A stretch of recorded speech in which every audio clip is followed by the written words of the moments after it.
Oke, hello. Oke, kembali lagi. Di sini kita lanjutkan materi belajar kita ya terkait masalah UTBK tahun 2019 dari tahun kemarin. Semoga dengan kita bahas soal-soal ini teman-teman yang mau UTBK ya, teman-teman yang mau UTBK itu bisa mengambil pelajaran dan semoga apa yang dipelajari itu ada manfaatnya gitu ya. Oke, kita lanjutkan ke bagian ya nomor 18. Di sini dibilang tentang ledakan itu tentang ini materi tentang bunyi ya. Nomor 18 ini materi tentang bunyi. Nah, subbabnya apa? Subbabnya itu ada intensitas bunyi dan taraf intensitas ya. Taraf intensitas bunyi ya. Tuh. Ini adalah subbab yang kita pelajari pada bab yang ini gitu. Nah, terus gimana caranya? Apa yang akan kita dapatkan kalau misalnya kita punya kasus seperti ini? Itu ada yang namanya ini, ada namanya intensitas. Intensitas itu apa sih? Mungkin ada yang nanya, intensitas itu apa sih? Tuh. Nah, intensitas itu kayak gini loh. Intensitas itu kalau misalnya kita punya bunyi, ya, ada bunyi, ngeluarin bunyi kan, kalau bunyi dia itu arahnya kemana-mana kan, ya, kemana-mana gitu. Jadi kalau misalnya kita bikin yang ini bisa dia bikin sebagai suatu permukaan tertentu. Jadi dia itu bunyi, dia itu kalau ada ledakan, dia itu nyebar, nyebarnya kemana-mana. Dan ini bisa dalam bentuknya gini, kayak permukaan bola gitu ya. Jadi dia nyebarnya kayak permukaan bola. Jadi kalau misalnya bunyi itu dia itu memiliki daya tertentu atau mengeluarkan energi tertentu pasti. Yang namanya bunyi kan pasti kalau ngeluarin ada energinya tertentu ya. Kita sebut aja sebagai P. Nah, sementara itu bola ini memiliki kayak luas permukaan tertentu. Nah, jadi yang namanya intensitas itu ya di kadang kadang kita sebut sebagai intensitas itu tidak lain sama dengan apa? Dayanya dibagi dengan luasan. Nah, jadi kalau pada kasus seperti ini dayanya kita sebut sebagai P ya. Sementara itu luasannya luas dari permukaan bola. Luas permukaan bola itu apa? 4pi kali R dikuadratin dengan mana? Ini jaraknya adalah R gitu ya. Di ini 4pi R kuadrat. Jadi kalau misalnya kita udah paham kayak gini, kita bisa ngelihat, oh ya, kalau misalnya di soal dibilang ini, sebuah ledakan terdengar dari suatu tempat yang berjarak R kilometer ya, dari kota Malang dengan intensitas sebesar 6 kali 10 pangkat minus 5 watt per meter persegi. Ingat, W ini watt meter persegi. Meter persegi kan satuan dari luasan, berarti sesuai dengan rumusan kita ya yang tadi itu. Terus, ledakan tersebut juga terdengar sampai ke kota Kediri dengan intensitas 5,4 kali 10 pangkat minus 5 watt per meter persegi ya. Terus ditanya, sumber ledakan kota Malang dan kota Kediri membentuk segitiga siku-siku ya. Dengan siku-siku di kota Malang. Jadi siku-siku tadi di kota Malang. Artinya sumbernya itu dari kota Malang ya. Sumbernya dari kota Malang. Jika jarak kota Malang dan kota Kediri sejauh 10 kilometer, maka berapakah besar R? Ya, ditanya berapa besar R-nya. Jadi kalau saya gambar bentuknya kayak gini. Jadi ada kota, di sini ada kota Malang ya. Terus di sini ada kota Kediri gitu ya. Terus di sini apa? Ada kota yang jaraknya R gitu ya. Tuh. Jadi kalau misalnya kita punya kasus seperti ini, katanya ya, kalau misalnya di Kediri jaraknya berapa tuh? Jaraknya adalah 100 kilometer ya, 100 kilometer. Yang ditanya adalah berapa jarak yang R ini? Tuh. Dengan keadaan bahwa ini adalah siku-siku ya. Jadi dia itu harus memenuhi keadaan siku-siku. Nah, kalau misalnya kita punya kasus seperti ini sebenarnya tinggal dimasukin aja perbandingan antara R-nya. Jadi keadaan siku-siku atau enggak ini sebenarnya tidak tidak mempengaruhi ya. Kota Malang. Jadi ini tidak mempengaruhi ya, tidak mempengaruhi. Bentar, hati-hati baca soalnya. Sebuah ledakan terdengar dari suatu tempat R kilometer dari kota Malang dengan intensitas. Berarti dia itu sumbernya dari mana nih?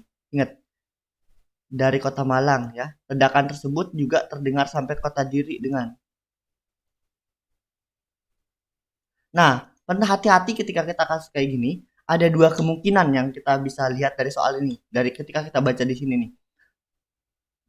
Yang sumbernya itu apakah jaraknya yang jarak R atau sumbernya itu adalah apa? Yang dari kota Malang. Ini penting banget untuk kita perhatikan. Kenapa? Karena kalau misalnya kita salah untuk mengambil kesimpulan pada kasus ini, berarti jawaban kita itu adalah salah gitu ya.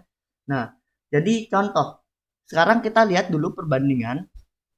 Perbandingan berapa jarak antara dari sumber bunyi sampai ke kota eh, kita lihat sorry, kita lihat jarak dari sumber bunyi ya, antar sumber bunyi terserah kita mau dipilih dari kota Malang.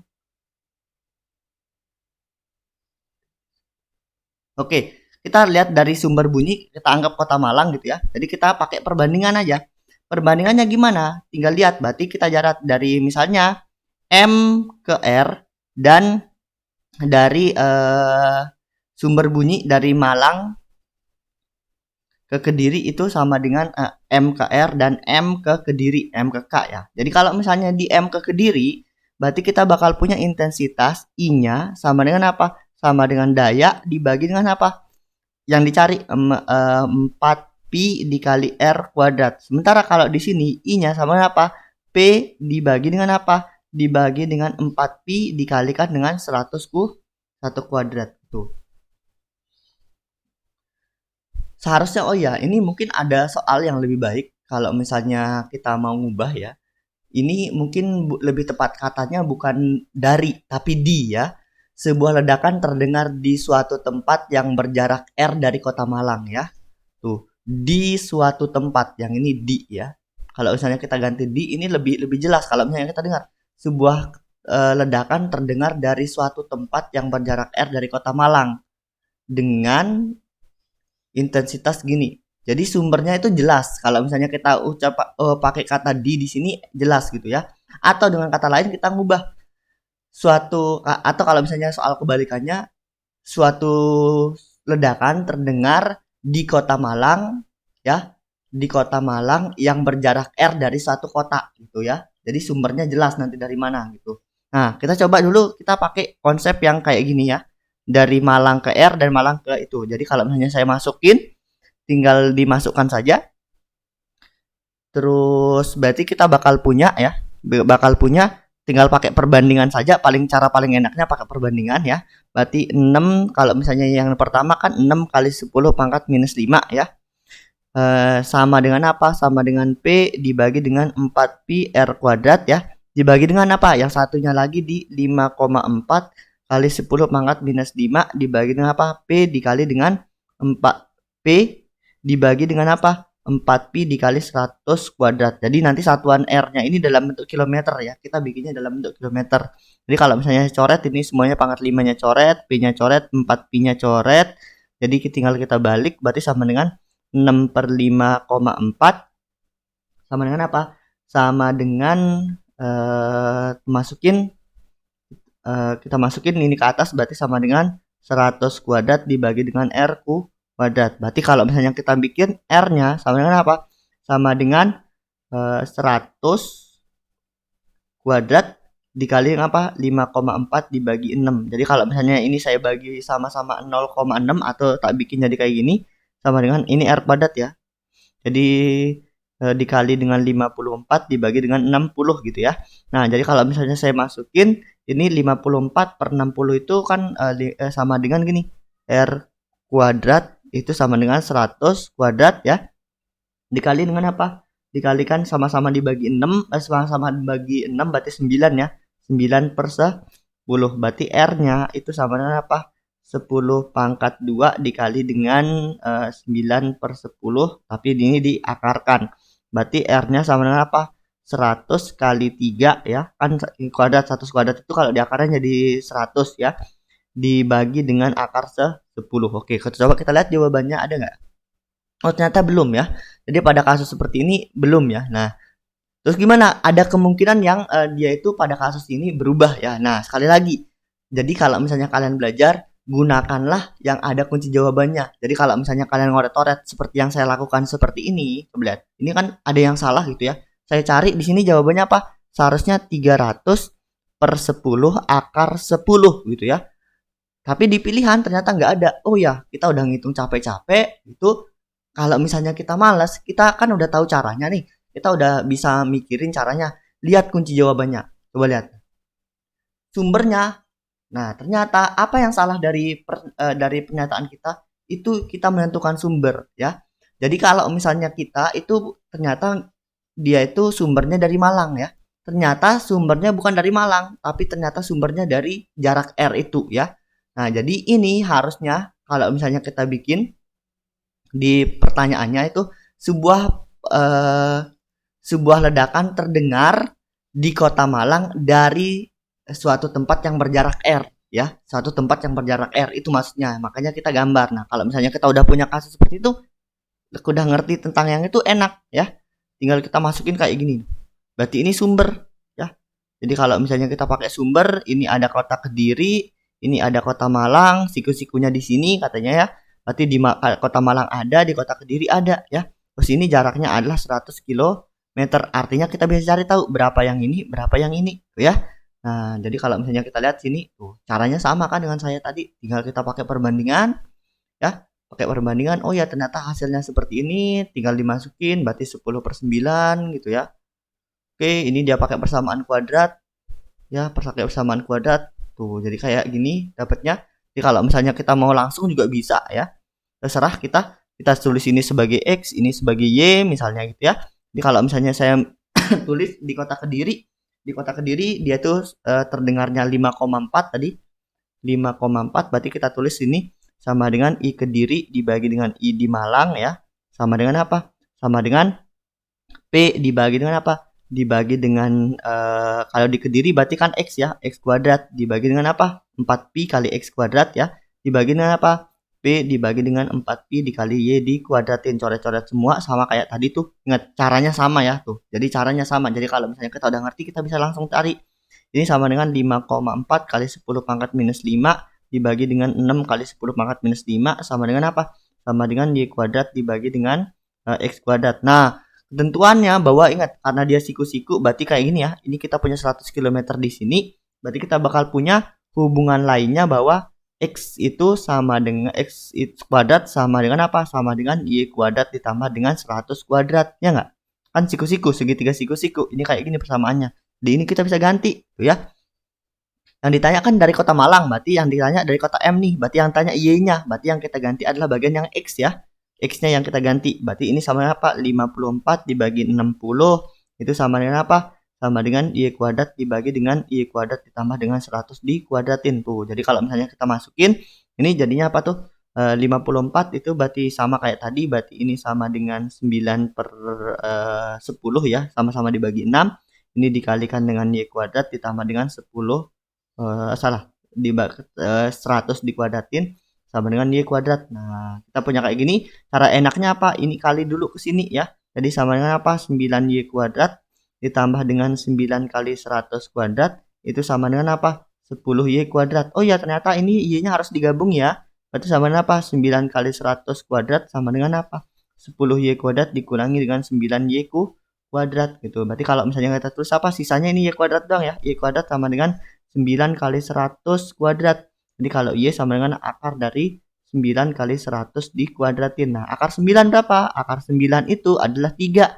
Akar 100 kuadrat yaitu 100. Berarti jawabannya ada 300 kilometer tuh. Jadi jawabannya bagian yang apa tadi tuh? Katanya kalau dikunci bagian yang A ya. Oke, sampai sini semoga ada yang bisa dipahami. Oke, ini jawab satu soal rada panjang ya. Kenapa? Karena kita melakukan kesalahan. Tapi ingat, ini tidak masalah. Kenapa? Karena kita sedang belajar. Jadi kalau misalnya kita udah jago, kalau misalnya jago nanti pas di ngerjain berikutnya, itu biasanya akan lebih cepat karena kalian nggak usah ngomong juga, tinggal kalian nulis doang ya. Ini kena lama karena saya harus ngejelasin juga nih. Nah, lanjut kita nomor 19 ya. Untuk nomor 19 itu kayak dia ada es katanya sama garam ya. Ada es biasa sama es garam gitu ya. Jadi ini ada wadah, bagian sini ada air es. Ya, bagian yang A itu apa dibilang berisi es yang terbuat dari air murni. Ini air es biasa, es ya, air es dari es yang bersumber dari air. Terus yang apa? Yang berikutnya adalah garam yang es ya. Nah, ini ada es yang garam gitu. Diapain? Dia itu digabungin ya. Nah, jadi kalau misalnya kita ngegabungin kasus seperti ini, kita bakal ngeliat ternyata gini, diamati bahwa es dari garam, ya, es dari air asin atau garam pada suhu yang sama lebih banyak mencair ya. Hal ini disebabkan karena apa gitu ya. Jadi ini digabungin, ditempelin gitu. Ada dua wadah, kita gabungin jadi satu. Ya, jadi kalau misalnya kita gabungin jadi satu, apa yang akan terjadi kan ya? Nah, yuk Mas. Oh, ntar nih. Ngambil dompet nih.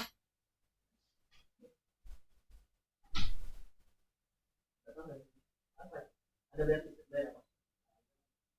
Oh, ini ada, Mas.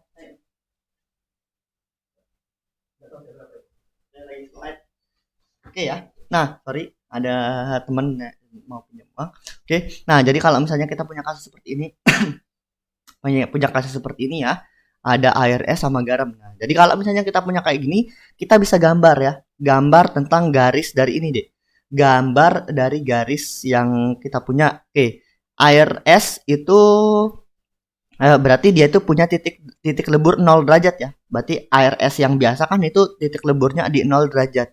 Sementara kalau garam itu yang akan kita pikirkan, apakah titik leburnya dia itu leburnya lebih tinggi atau lebih rendah ya. Jadi kita ngelihat ternyata garam itu dia itu bisa melebur cepat gitu ya. Artinya dia punya melebur di sini. Dia masih suhunya minus aja, dia sudah melebur ya. Jadi dia tuh kayak masih lebih ketika dia ketemu sama nol ya, dia itu bisa melebur di sini tuh. Artinya pada kasus seperti ini, garam ini punya titik lebur ya, titik lebur lebih rendah. Titik lebur lebih rendah.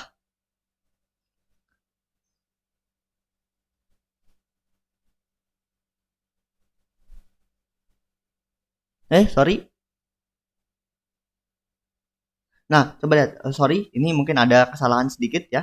Jadi kalau misalnya kita punya kasus seperti ini ya, apa yang akan kita jelaskan ya? Jadi kalau misalnya kita punya garam seperti ini, garamnya berarti dia gampang melebur ya. Garam gampang melebur. Intinya cuma ini. Nanti kita pikirin kesimpulannya itu belakangan ya.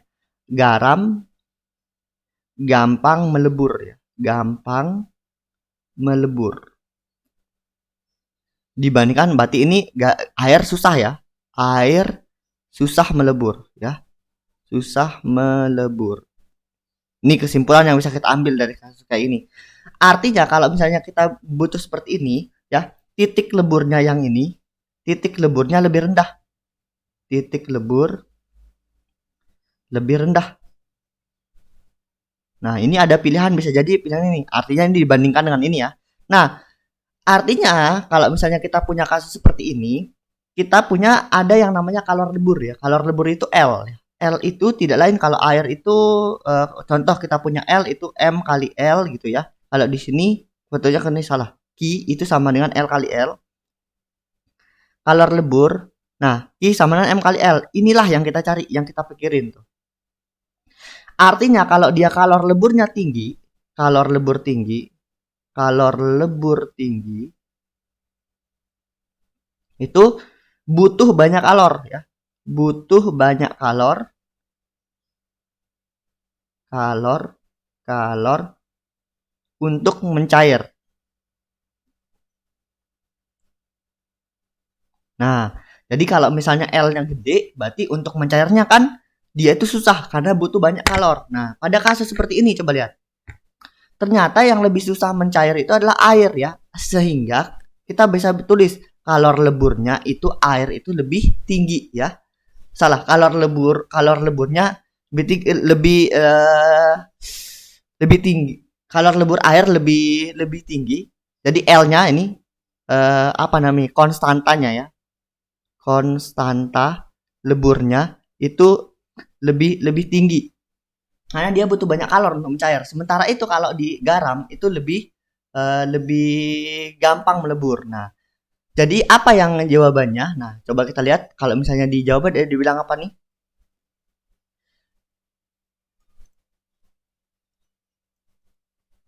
Ini jawabannya semua orang jawabnya seperti ini ya. Kalor lebur air lebih. Nah, jadi artinya kalau misalnya kayak gini, air itu kan gampang susah mencair ya. Kalau dia susah mencair, apa yang kita bisa simpulin? Yang pertama, titik leburnya tinggi. Titik leburnya tinggi ya. Nah, titik leburnya tinggi Terus dia itu yang lainnya itu kalor leburnya gimana? Kalor leburnya tinggi atau enggak ya? Itu masalahnya kan. Nah, jadi kalau kalor lebur tinggi, kalor lebur air, coba lihat. Di sini ada sini ya. Kalor lebur air, kalor lebur, kalor sama nggak mungkin ya. Bagian yang nggak mungkin. Terus kalor jenis nggak ada gunanya di sini kalor jenis. Kenapa? Karena dia itu nggak ada kenaikan suhu. Jadi kalau kalor jenis itu yang Q sama dengan M kali C kali delta delta T. Terus yang berikutnya kalor jenis air murni lebih rendah, nggak mungkin ini ya. Jadi pilihan kita sekarang antara milih antara B sama C sama D aja ya. Kalor lebur air murni lebih besar daripada kalor lebur garam. Kalor lebur air murni. Kalor lebur ya. Jadi kalau kalor lebur berarti dia itu gini aja ya, berarti mikirnya gini.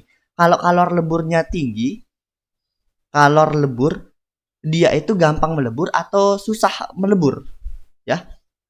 Nah, kalau misalnya kita pilih sesuai jawaban ini, kalau misalnya kita pilih kalor lebur air ini berarti dia itu gampang melebur ya. Gampang melebur. Sementara kalau misalnya kita tulis kalor lebur air murni lebih kecil daripada kalor air garam. Nah, jadi kemungkinan ingat ini bukan suhu lebur ya. Bedakan antara kalor sama suhu. Jadi kalau kalor itu adalah energinya, kalau misalnya kalau misalnya suhu itu temperatur, contohnya derajat Celcius dan sebagainya gitu ya. Nah, jadi kalau misalnya kasus seperti ini, apa yang lebih kemungkinan kalau misalnya saya ngikutin ya, kalau saya ikutin jawaban orang yang ini, itu dia tuh ngejawabnya kalor lebur air murni lebih kecil. Dia beranggapan bahwa susah melebur ya. Susah melebur itu kalau dari jawaban dari kunci ya. Dari kunci. Nah, susah melebur artinya Q leburnya tinggi, Q leburnya rendah. Nah, sementara kalau kita jawabannya apa? Kalau misalnya Q-nya tinggi, ya, kalor leburnya tinggi, itu artinya dia susah melebur ya. Jadi kalau kalor leburnya tinggi, itu susah melebur. Nah, jadi apa saya jawabnya? Kalau saya ngejawabnya untuk soal ini, saya jawabnya bagian yang C. Kenapa? Kalor lebur air murni lebih besar daripada kalor lebur air garam. Kenapa? Yang namanya kalor itu tenaga yang kita butuhin ya. Tenaga yang kita butuhin itu kan air lebih tinggi daripada yang garam tadi. Kenapa? Susah kan untuk mencairinnya. Nah, jadi jawabannya kalau saya bagiannya bagian yang C tuh, bukan yang D ya. Bukan yang D. Ini hati-hati ketika kayak gini. Nah, dan jangan langsung percaya dengan apa yang ada di kunci. Kita bisa pikirkan pakai logika kita. Ini sorry tadi mungkin kayak kelihatan ini saya agak mencari perdebatan antara jawaban saya dengan apa yang ditulis di sini gitu ya. Tuh. Jadi saya mungkin memberikan revisi di sini dengan kita pakai logika ya gitu. Oke, mohon maaf ini rada lama banget itu ya. Semoga yang nomor 20 enggak ya. Nah, nomor 20. Jadi jawabannya kalau yang tadi yang nomor 19 C ya. Nah, jadi kalau misalnya yang berikutnya. Proses siklus ABCA ya. Suatu gas ideal menurut sebanyak N mol gas mengalami termodinamika seperti tinggal pada gambar ya. Proses AB adalah proses isotermik. Katanya AB adalah isotermik. Jadi yang miring ini kalau misalnya kalian menemukan grafik miring itu pasti dia itu isotermik ya. Nah, terus apa? Terus kalau misalnya kita cari, nah langsung kita fokus ketika dia udah tahu prosesnya kita langsung fokus. Nah, yang ditanya adalah kerja atau usaha yang dilakukan pada proses C ke A, dari proses C ke A.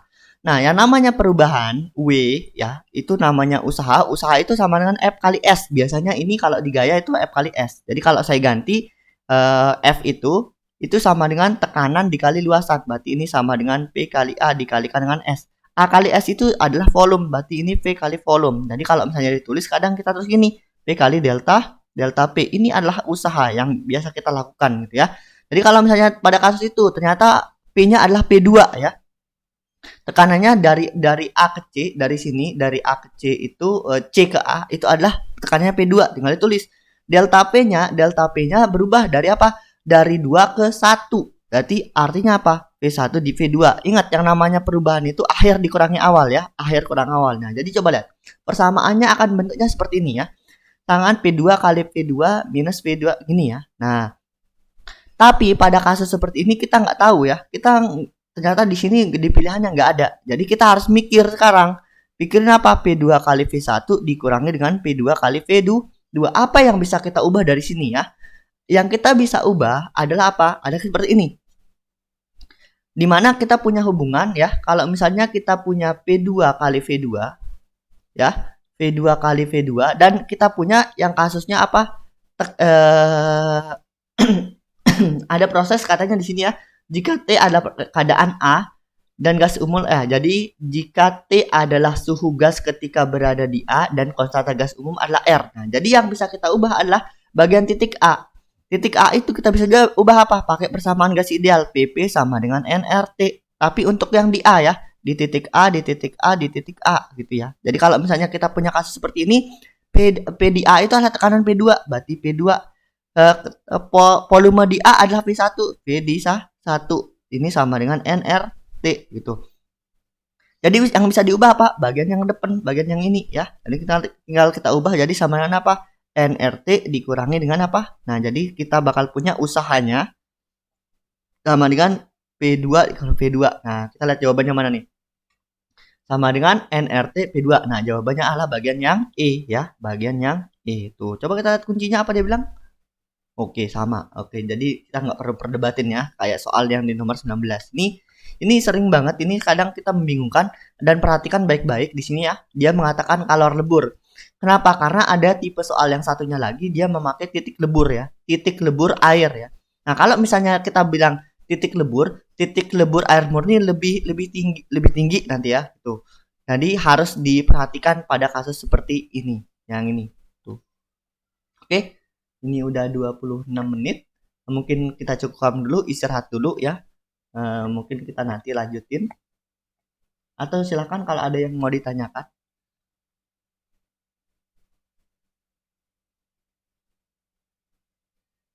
Oke, thank you atas perhatiannya. Silakan. Mohon maaf kalau ada kesalahan. Good luck buat teman-teman yang mau belajar.